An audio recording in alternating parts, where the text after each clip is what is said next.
প্রথমে এইরকম ভাবে ছোট ছোট করে কুটে নিতে হবে, ছাল ছাড়িয়ে।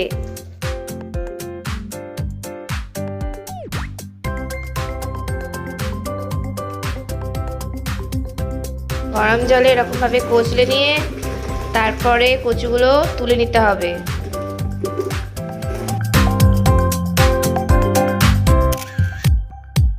তারপর এইরকম ভাবে গরম জল করে নিতে হবে একটু, ওটা ধোয়ার জন্য। শুকনো লঙ্কাটা দিয়ে শুধু হালকা করে ভেজে নেবে।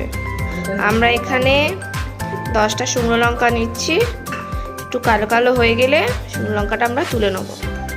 লঙ্কাগুলো ভাজা হয়ে গেছে, আপনারা দেখতে পাচ্ছেন শুকনো লঙ্কাগুলো কালো হয়ে গেছে। আর আমরা 5টা কাঁচা লঙ্কা দিয়েছি। এবার আমরা সর্ষে দিচ্ছি পরিমাণ মতো। আগে সর্ষেটাকে একটু জলে ধুয়ে নেওয়া হয়েছে।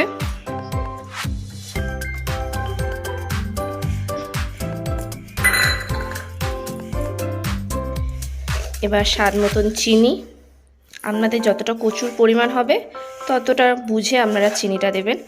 আমরা এখানে 4 চামচ বা 5 চামচ মতন দিলাম।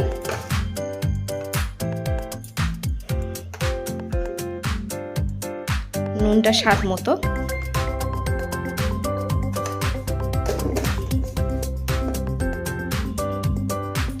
আর সর্ষের তেল। এখানে আমরা আজকে শনিবার বলে নিরামিষ করছি। এতে আমরা চাইলে পেঁয়াজ রসুন দিতে পারেন, কিন্তু আমরা দিচ্ছি না। এবার এটা আমরা মিক্সচারে মিক্সড করে নেব।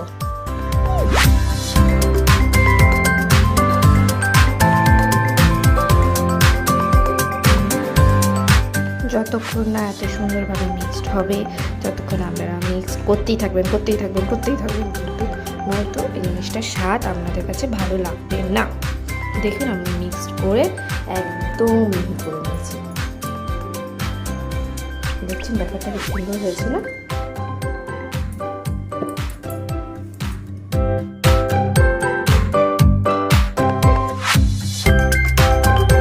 মা খেয়ে দেখো তাড়াতাড়ি কেমন হয়েছে বলো। ও কি টেস্ট!